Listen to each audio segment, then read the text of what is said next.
I had somebody say to me the other day, it was a lot easier for you to buy a house when you were young than it is for me today. And they were a millennial.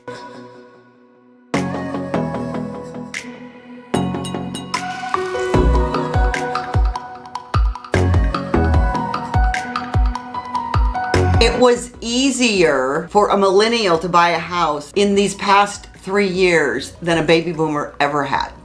Now, I'm not here to be rah rah, I'm a baby boomer, because I've called myself a recovering baby boomer, because there's a lot of mindsets that come with my generation, as there is with every generation. But the misconception, especially when it comes to buying a home, is a little interesting, and I want to share some statistics with you, because yeah, at first glance it would say, oh my gosh, it was so much easier to buy a house when, say for instance, my parents were not boomers. I would call them before TVs at this point, but boomers, what, the prices of homes were $60,000 or something in California, which the same house today would sell for $1 million. But boomers didn't have it easier than millennials when buying their first home.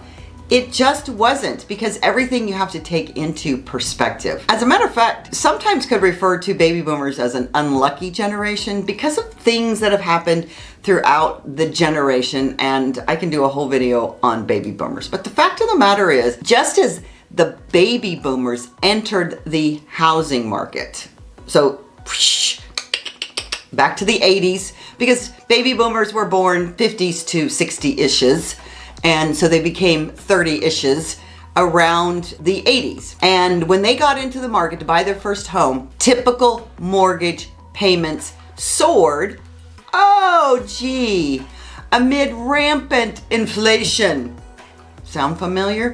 Home prices, now get this, this is back in the 80s, so we think that today, it just is so funny, because when you've been on the planet for a long time, you see how all these things happen.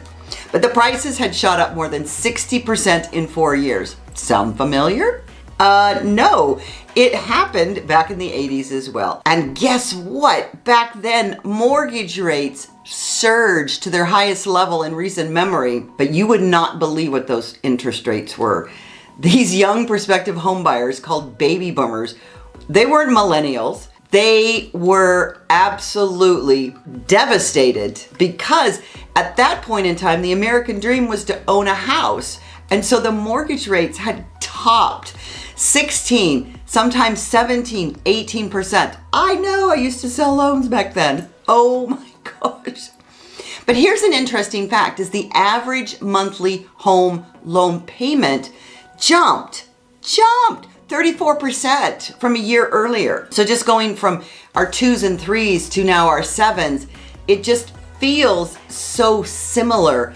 And yet it was worse back in the 80s when the baby boomers were first trying to buy their houses. Those figures were actually generated from realtor.com, because you know, they have data on everything. And they did an analysis of this historical home prices, income, which is where you get your ability to buy, and mortgage rate data, because it's all available. They've been keeping it since the 70s. I wish they had been keeping it since the turn of the century, because then we'd really have some interesting information. And they correspond with what was being said at the time, that the record surge in mortgage payments, astounding. The interesting thing is they closely correspond, right? I mean, history is destined to repeat itself. I swear, it just cracks me up. Like I said, they correspond with contemporary estimates, which say things like, the record surge in mortgage payments is astounding. Millennials were, and I remember this at the time, they were super bitter over the economic havoc that the 2008 global financial crisis caused, especially in the United States. And it's interesting to hear the feedback as time goes by, that the millennials said the boomers had it easy when they were buying a house, given the fact that the mortgage meltdown had happened. No, it has nothing to do. It has to do with politics. It has to do with the economy. It has to do with who's running things. It has to do with basically people getting scammed. And it wasn't the mortgage industry per se. And I digress again, because it was Wall Street. But I'll talk about that another day. Watch that movie. Houses were cheaper, and this is why they thought it was easier. Houses were cheaper, jobs were plentiful, and college tuition could be paid off with a summer job. Now granted, college tuitions were a lot less back in the 80s for the boomers. I will tell you that, in the late 70s. But according to the common wisdom on Reddit, all of those things are put on Reddit, which is once again another place. It's like Instagram, it's like Facebook. Reddit purports to be news at this point. It's just a bunch of people talking, but that's what kind of conversation was going on Reddit. And according to our historical analysis, boomers, arguably, because we can look and put the statistics together in perspective, faced the toughest housing market ever for first-time home buyers back in the 80s. It just is. I mean, it was really, really tough back then. And during the years when boomers turned 30, the share of median household income needed, so you want to take in perspective how much of your income is needed, they call it the median, to make your typical mortgage payment. It averaged 33.2%, the highest of any living generation. So it wasn't so easy. They were scrappy. They wanted it. They wanted the American dream. It was being promoted that way. And I'm here to tell you folks, it still is the American dream, no matter how much poo-pooing goes on. And if you watch my channel, you know that real estate is the way to build wealth. According to a historical analysis, boomers faced the toughest housing market for first-time home buyers. It's just a fact. It is obvious, I hope in hindsight to everybody, that millennials faced the lowest mortgage burdens thanks to a decade of ultra low historical interest rates following the Great Recession. Because if you think back after 2008 and the market got back its legs and then the Fed went, let's make 0% interest. And that led us to, the crazy unicorn years after the pandemic. But millennials turning 30, the typical mortgage burden averaged 22.5. So think about it, was 33.2 for boomers. It was so easy to get into a house. But here's the thing, if you think about it, what caused all of that shortage of inventory, one of the things, and if you watch my channel, you can go back and watch these videos, they're all coming up here, that the millennials got into the market, sucked it up, because at some level they understood that. And the interesting thing is that is even lower than the 25.8% average mortgage burden that Gen X faced. So it was boomers had the worst, Gen X, and then millennials. And this even edges out, boom, the 22.6 paid by the silent generation, which is what I call the before TVs. And that's just because we only have a certain amount of available data, but it is still really good data. The youngest millennials won't turn 30 until 2026, which is 2 years from now. The data goes back to the 70s. And the fact is that they still have data from the before TVs, but they really started keeping close statistics, especially realtor.com. So if you think about it, within each generation, there have been periods when typical mortgage burdens shot above 30%, just because the economy is cyclical. It goes up and it goes down. It's really interesting. People say, when's a good time to buy a house? And my answer always is now. Even if you bought at the top of the market back when the meltdown happened in 2008 and you just sat on the property, you still would be ahead today. But the thing is that people get short term in their mind and then they freak. So today, millennials entering the housing market as first time buyers may feel like they have a legitimate gripe, but here's the thing, this is the situation that we're in. Maybe it's not the most affordable in history. It is the least affordable in 40 years and suffers from low inventory levels. I mean, this low inventory level thing has been going on for 4 years now. It's crazy. And therefore, buyers in today's market face higher prices and higher mortgage rates and lower levels of affordable inventory. We all know that, and it's going to turn around again because the interest rates are going to go down. Please God. This makes it especially challenging to purchase a home as a first-time home buyer. So one might ask, if millennials had it that easy, why didn't more of them buy homes? Well, they weren't buying homes until this crazy interest rate went into effect when the interest rates got to 2%. And then, of course, everybody suffered because of the increase in purchase prices. But all of that has settled down. We're back to pre-pandemic levels in a lot of ways. And it is true that the US home prices have consistently outpaced inflation. That's why I always say that real estate is such a good investment. And if we look at the statistics on the Consumer Price Index and compare median home prices over the generations, our great-grandparents, a lot of your parents that are watching this, but I call them the before TVs. The average price of a home with inflation and income all measured in was $193,429 when they turned 30. If you compare that with the average price for a home for boomers, it was $227,737,000. For Gen X, $279,843, and for millennials, $319,804. So the cost of a home has literally gone up, but also other things have come down because we've adjusted for inflation and what home prices grow over the prior period of time in the prior generations. And as you all know, mortgage rates affect the monthly payment.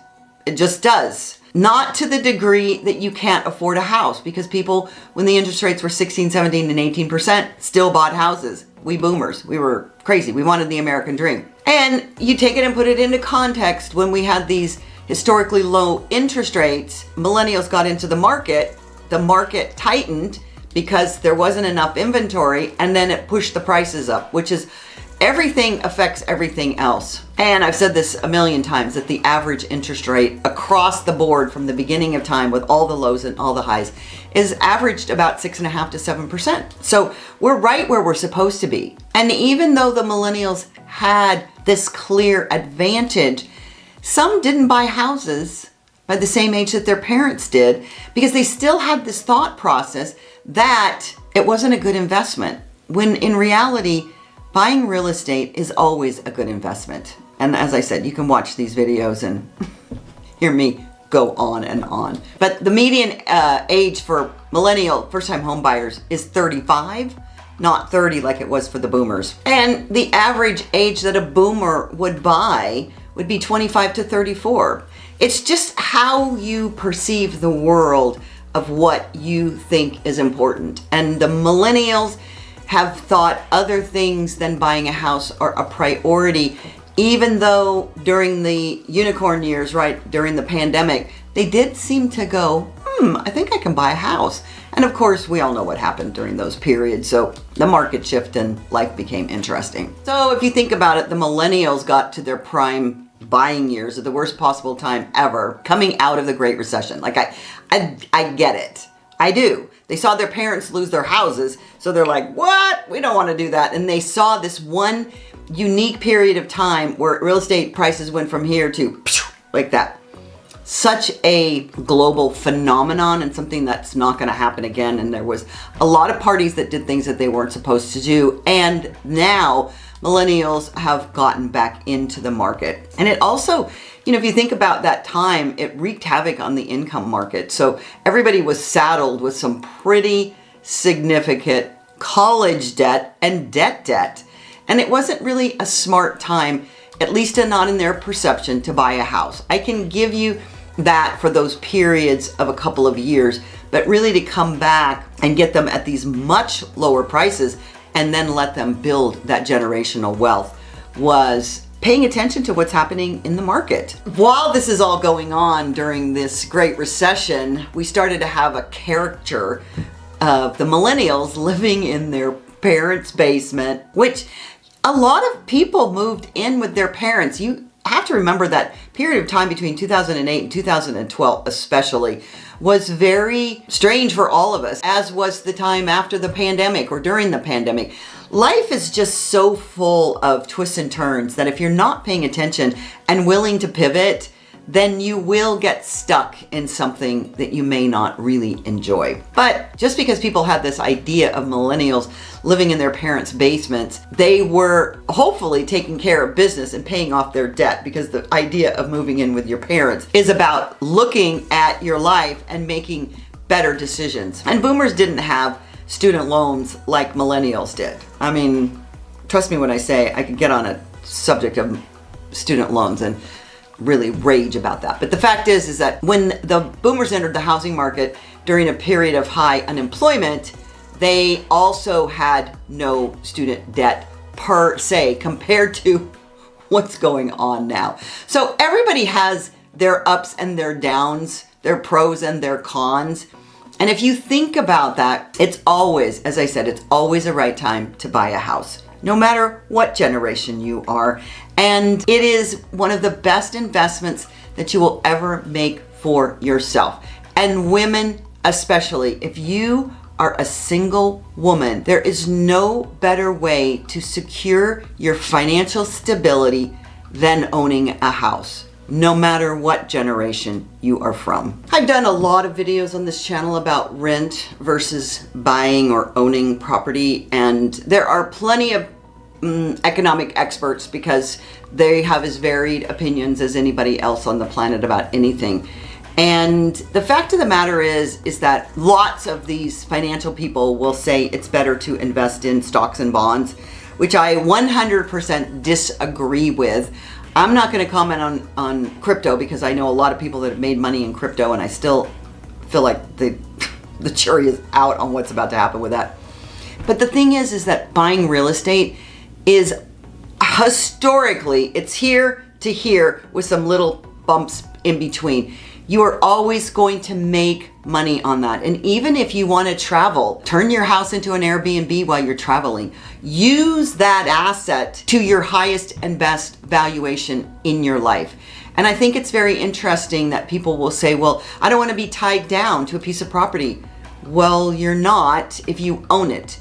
It is an asset to you, and you can do whatever you need to do with it. And the equity that you build through real estate will always outperform stocks and bonds. You can see historically the graphs that it does. And I think that millennials and younger people are seeing that in a big way because they really truly want to have generational wealth, and that is the best way to do it. So if you'd like to know more about building generational wealth through purchasing real estate, I don't have to be a realtor to tell you this, because it's just a conversation about where you're putting your investment dollars so that they give you the biggest rate of return. And as I said, women, this is essential for you taking complete charge of your life and building that generational wealth. So if you want to book a discovery call with me and talk about any of this,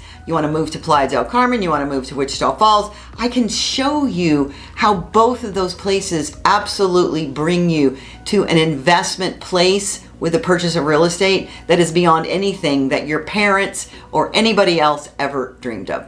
And for now, Queen of Magic out.